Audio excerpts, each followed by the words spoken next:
خلک باید د زلزلې پر مهال کوم تدبیرونه ونیسي؟ که د ځمکې لړزه سپکه وي، معنا یې دا ده چې د زلزلې سرچینه ژوره او لرې ده، نو خلک کولی شي چې د کور د ټینګو او کلکو وسایلو ترڅنګ پاتې شي.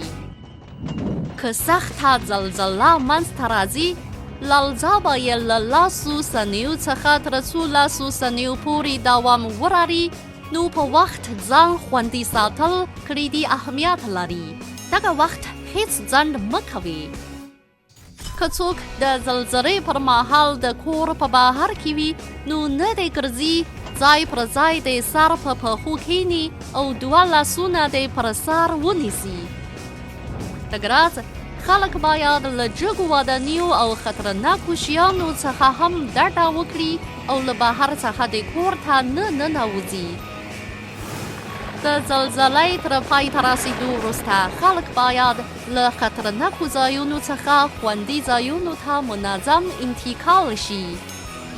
که څوک د زلزلې پر مهال د بنګلې د دروازې او کړکۍ ترڅنګ وي او د دروازې او کړکۍ په بهر کې یې هیڅ خطرناکې ودانۍ نه وي، نو سمدلاسه د انګړ ته ولاړ شي.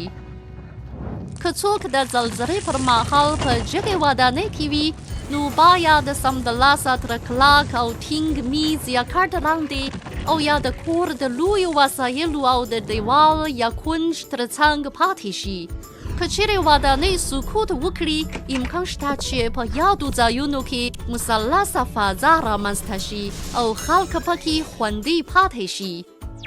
برسیره پر دې د تشناب او زیرماتون په شمول کوچنۍ خونې هم خوندي ځایونه بلل کېږي او خلک سمدلاسه ورتللی شي.